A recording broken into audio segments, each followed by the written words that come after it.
business center practices, procedures, and policies, billing procedures, and LP&L staffing and performance. Mr. McCullough. Thank you, Mr. Chairman. I did want to call your attention, first of all, to the orientation manual, board orientation manual. There's a wealth of information in here. This book was in need of update, and so we spent some time and did a really thorough review and got everything up to date as far as we know. And I hope you take some time to look through that and get the information that's there. I want to commend Olivia. She did a really good job of going through here and multiple rewrites. We had several people making edits to it, and so she suffered through multiple red line rewrites there and did a good job of pulling it all together. So there's really this is a good source document for you just have handy there.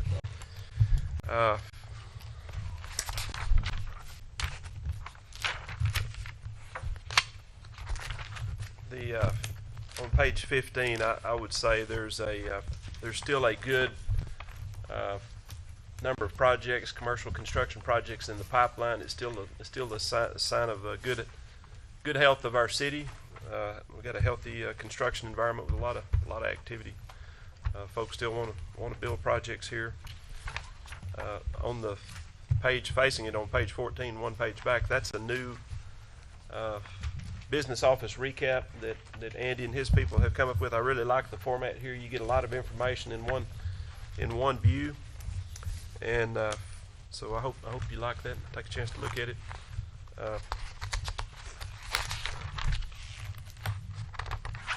And other than that, I will respond to any questions that the board might have, or try to respond.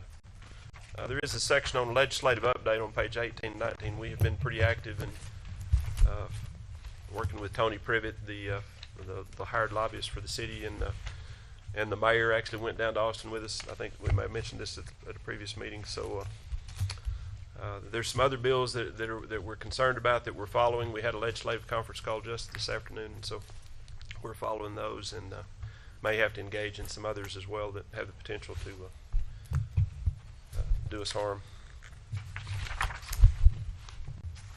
Any questions that we can respond to? Comments from Mr. McCullough? Okay, I appreciate the information. I looked at the recap on page 14. I thought that was very, very good.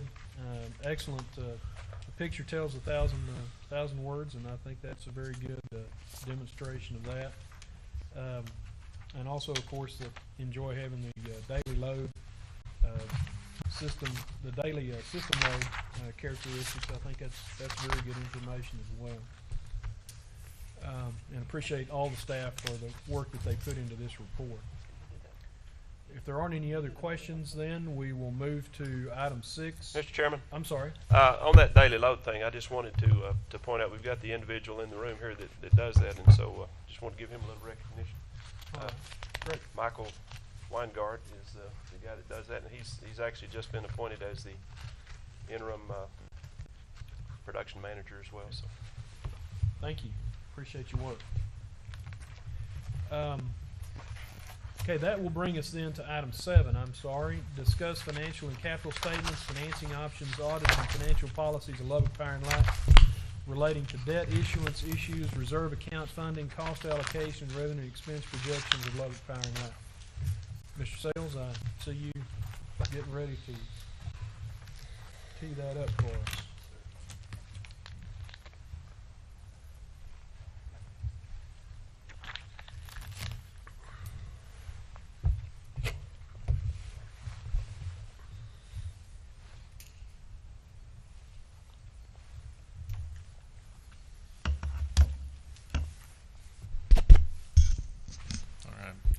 Members of the board and council.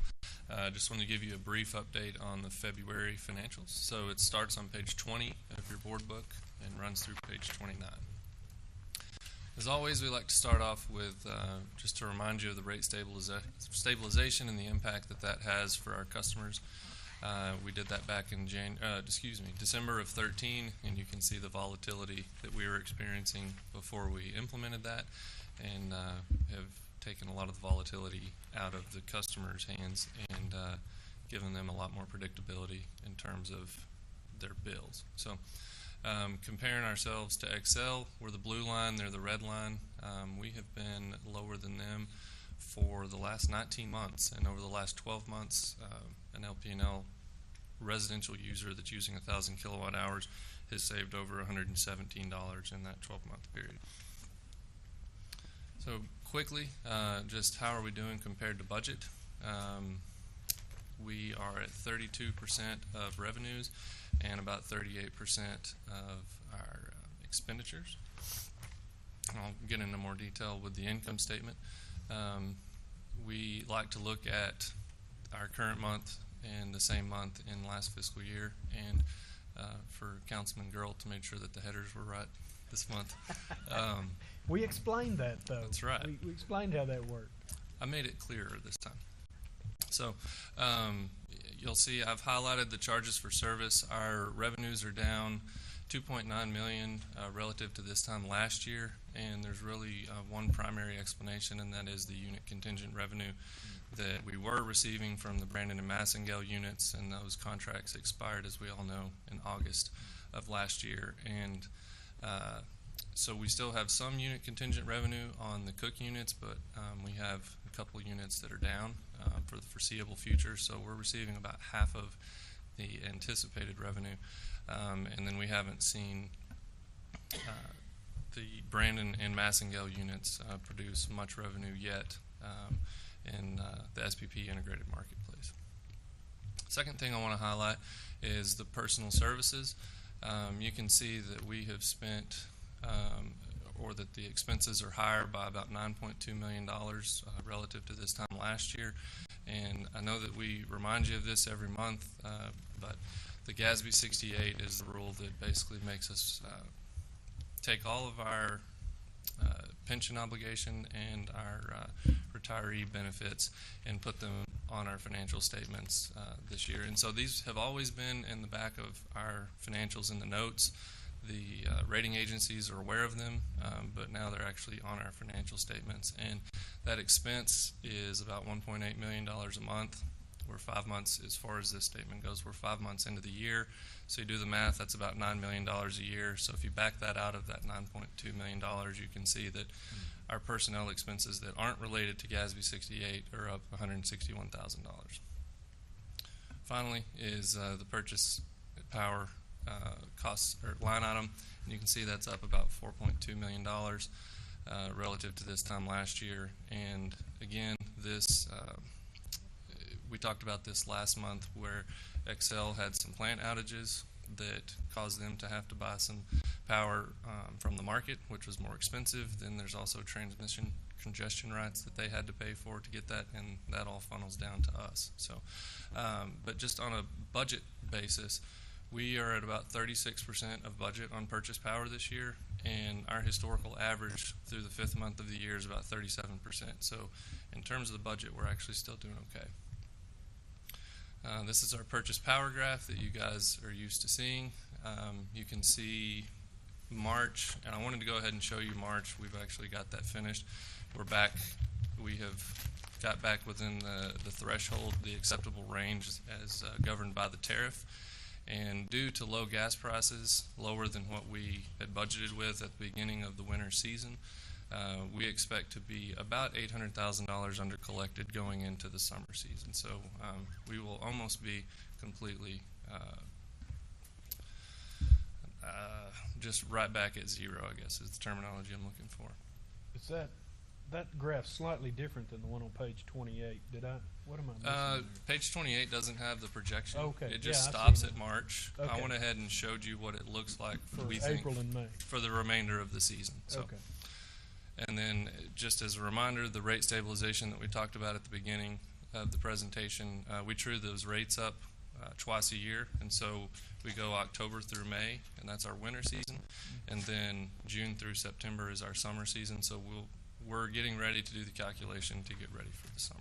So natural gas prices, this has really kind of been what has saved us with all the surprise expenses from Excel.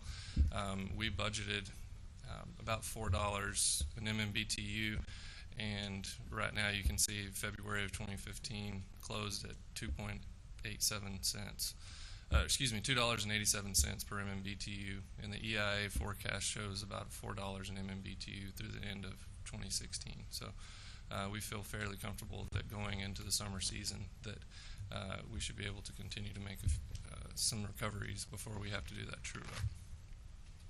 And then finally, just wanted to touch on the capital program. We spent about $714,000. The majority of that was in distribution, and a small portion of $7,000 was in production. And we've got 50 open capital projects, and we've out of the $75 million appropriated, we've got about 48.6 left to spend. So, with that, that is the financial presentation. Could you go back about 3 or 4 slides where it shows that $4 million or so, whatever that was, overage on what we pay Excel? Difference between last year and this year on the Well, purchase power. you said part of it's due to outages that they were Right. able to pass through. Right. Can they can pass through anything, whether it's an act of God or just something breaks? I mean, it's just whatever. Is there rules on what they can pass through, or anything can? go through? I mean, it goes into their fuel calculation, and I would have to refer to Richard on this, but if they can't provide it with their own plants, I think they have a responsibility, us being full requirements contract, to provide us with the power. And I think their alternative was to go to the market. But whether it's an act of God or poor maintenance or whatever reason, Right. our ratepayers are stuck with it.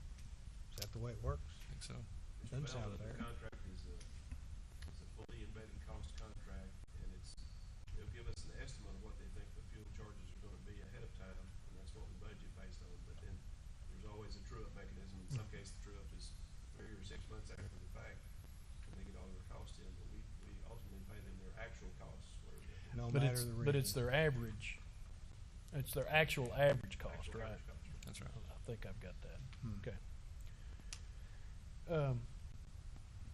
I don't remember you having this on the slide. I'm looking on page 22 of the financial statements, which is the gap-based revenue.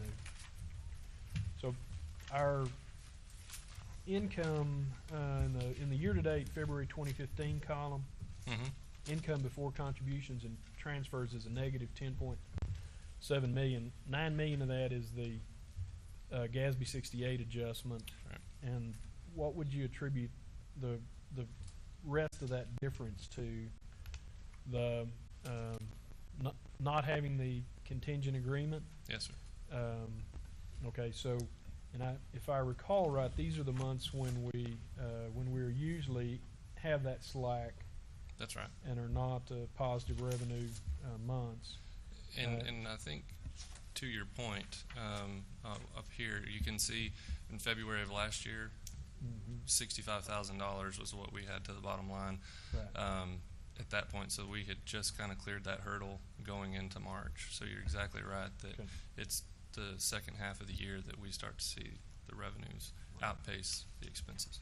And remember too, we were under collected at the end of February by about $4 million on our pass-through. On page So, 23. yeah, Right. you'll see that at the bottom of page 23. the Yeah. Under collection amount, so that, Well, that's that's truing itself up over time, but, Right. but at that snapshot in time, we were under collected. under-collected by, So yeah. if that had been even, we would have had additional, basically $4 million. 4 million on the revenues, bottom. which would have gotten us a lot closer. Right. Got it. Anything else? Any other questions on the financial statements? All right. Thank you, Mr. Sales. Thank you.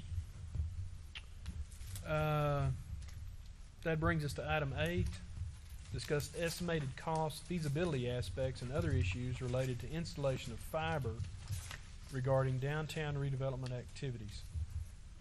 Mr. McCullough?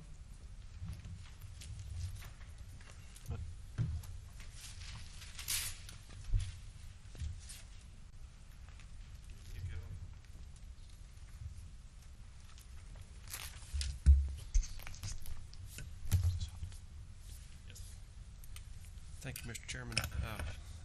We were asked to provide a feasibility study of an opportunity, as we understood it, to provide high-speed internet service to the downtown area as an incentive for folks to locate in the downtown area and help in the redevelopment effort. So I'm going to provide you a pretty rough preliminary feasibility assessment today, and if the board wants additional information, we'd be happy to provide it. Just as a reminder, this is the area that we're talking about.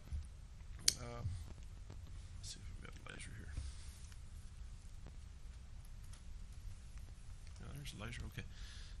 So these are the blocks that are intended to have the utilities placed underground as part of the beautification project, and so we've already completed phase 1, and phase 2 I think is underway, or is it complete, Steve?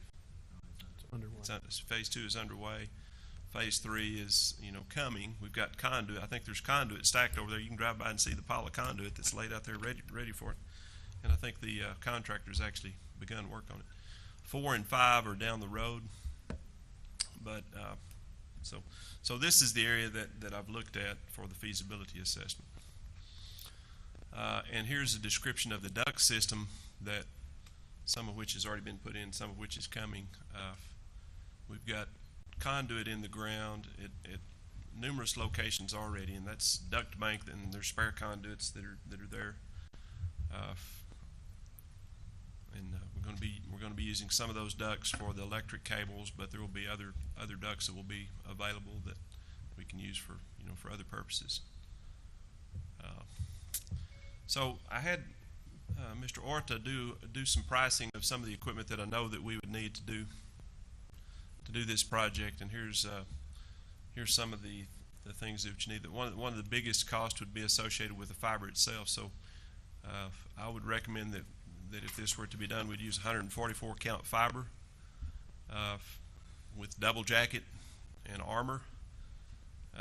We had some of this put in an aerial situation in Greenville, and the squirrels just love that stuff, and they chewed it up, and we had all kinds of outages when we first started in the business. But so we started using this double jacketed and armored cable, and it really limited the damage that the squirrels could do.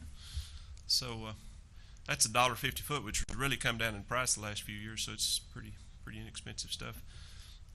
We would need one of these ASR 9010s, which is basically just a high-end switch. You bring the bulk bandwidth service into that system, and then you can take multiple outputs out of it. That's what this 2x10 gigabit slot is. It allows you to take multiple services out of that same bandwidth and partition them so that you're slicing and dicing that main bandwidth up. And then each specific customer would have to have these gigabit media converters that going to be around $500 a piece. So the fiber optics cost itself would probably be your largest cost, and if you add up all those distances that were in the previous slides, you're talking about 20,000 feet ultimately that we'd want to run fiber into. About $30,000 overall costs for the fiber. Now that's just the material itself. We'd have some labor costs associated with that as well to put it in and to splice it, and we do that already. We have crews that work with fiber and know how to splice and terminate it into the equipment.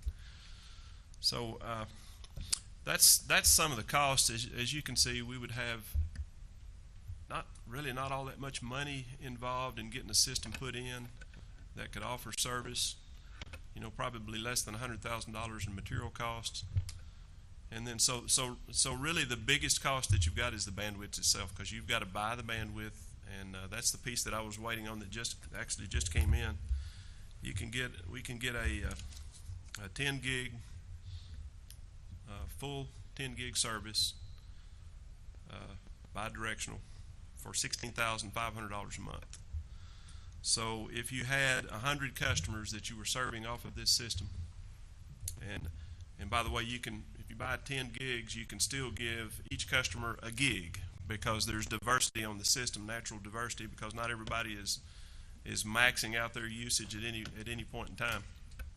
And you have to, it depends on what type of customers that you're serving as to how much diversity you have. But I would say you could easily serve 100 customers on the 10 gig pipe. So you'd have about a $165 per month cost associated with the bandwidth, and then you have to allocate that $100,000 cost in some form or fashion to the service. So probably for a couple $100 a month, $250 a month, you could cost out the service for customers. Okay. That's really all I've got for you today, and be happy to if you want to take this a little further, get a little more detailed, and maybe even develop rates and things like that, and do a survey of customers in the area that would be interested. That would take a little more effort, but we could go that far if you wanted to take it to that degree. I think that with the costs that we're looking at being so low, I think the main issue right now is there a market for it, and what would it cost? You're saying $250 a month for 1 gig. That's at our cost without making any profit whatsoever. Right. 1 gig. There's no 1 gig service in this town. It's $2,000 a month for 100 megawatts upload and download. So we would be very competitive, even at $300, $350 a month. It just seems like a no-brainer to me. What would it take as far as time and manpower to come back in a couple of months? Because I know your boat's loaded right now with some market feasibility studies on, number one, what could we price it out and make a reasonable profit? And number two, what would the demand be out there for it? We could probably send out some letters. We've got the billing addresses in our system, so we could send out letters to folks that are in this footprint, and then follow them up with a telephone call. It wouldn't take a huge effort to do that. Just see how many of our customers would be interested in that service.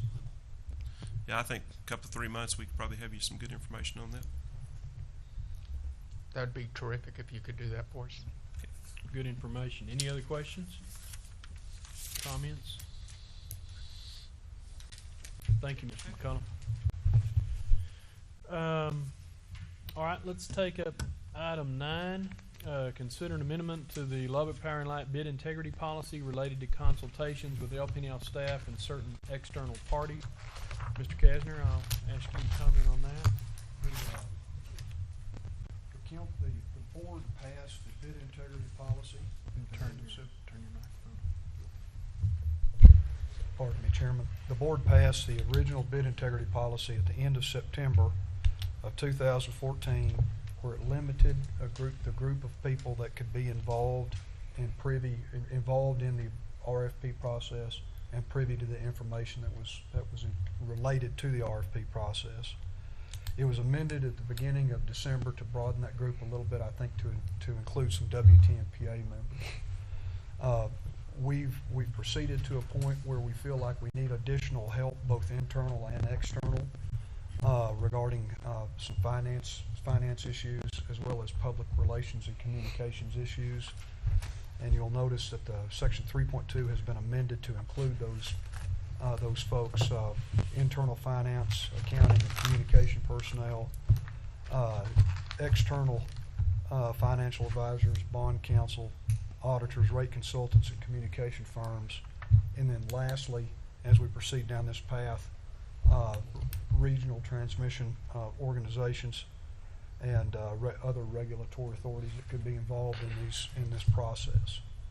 All of the changes are in section 3.2, and there are no other changes to the bid integrity policy recommended by staff. Okay. Mr. Chairman, Mr. Dunn. I have a motion that we approve the staff recommendation and amend the bid integrity policy pursuant to the resolution. Okay. Second by Mr. Bell. Any other discussion? All those in favor, please signify by saying aye. Aye. Any opposed? Okay. Very good. Takes us to item 10, consider a resolution authorizing the Director of Electric Utilities to execute an amended Exhibit A to that certain professional services agreement dated September 6, 2011, by and between Lubbock Power and Light and Black and Veatch Corporation regarding studies related to capacity and energy supply services. I believe there's a tab in your materials that takes you to page 36 for a summary of that. But Mr. McCullough, I guess I'd refer to your comments on that. The only thing that we're asking for here is an extension of time. We don't anticipate any additional monies being necessary. They're kind of winding down this project for their part of it at least, and we just need an extension of time. So it extends the agreement through July 31st, 2015. Right. Okay. Mr. Chairman. Approve it as in the resolution. Motion by Mr. Bell, Second. second by Mr. Dunn. Any other questions, discussion? All those in favor, please signify by saying aye. Aye. Any opposed? Okay. It's unanimous. That would take us to item 11, consider a resolution authorizing the Director of Electric Utilities to execute an amendment to the engagement letter by and between Lubbock Power and Light and Reed Smith LLP regarding legal services related to capacity, energy supply, and marketing activities. And I believe there's a tab in your materials there that takes you to page 39. And, I don't know, Mr. McCullough, Mr. Kasner, which one of y'all would like to address that? Yes, Mr. Chairman, the city contracted through the authority delegated by the board to the purchasing manager at the end of January this year with the law firm of Reed Smith and Craig Enix in particular for legal assistance regarding the RFP and our energy marketing activities.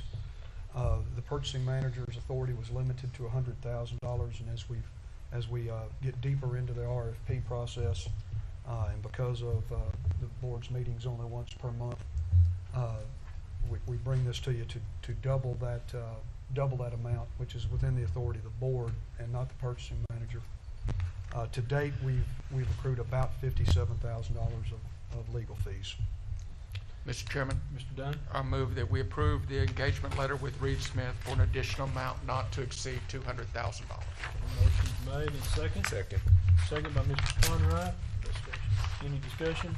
Yeah, I was for clarification, we spent 57, but we anticipate we'll go over 100 before the next board meeting. Is that why we do this? Yes, sir. There's little doubt that we'll go over the 100, and there is some issue that we could go over the 100 before the end of May for the next meeting, and just so that we wouldn't have a work stoppage or ask the attorney to work at the risk of the board approving the extended fees. We brought it to the board to approve this month. A lot of money, but I know there's complicated issues we have to deal with. Okay. Any other questions, discussion? All those in favor of the motion, please signify by saying aye. Aye. Any opposed? Okay. Passes unanimously as well. So that brings us, I believe, to the consent agenda. That's items 12, 13, and 14. Is there anything there that anyone wants to pull to take up separately? Mr. Chairman, Mr. Dunn? I move that we approve the consent agenda. Motion made, second by Mr. Boatman. Now, any discussion about that? Okay. Not, all those in favor of the motion, please signify by saying aye. Aye. Any opposed? Okay. I believe that does cover that, and brings us to item 15. So we will be adjourned.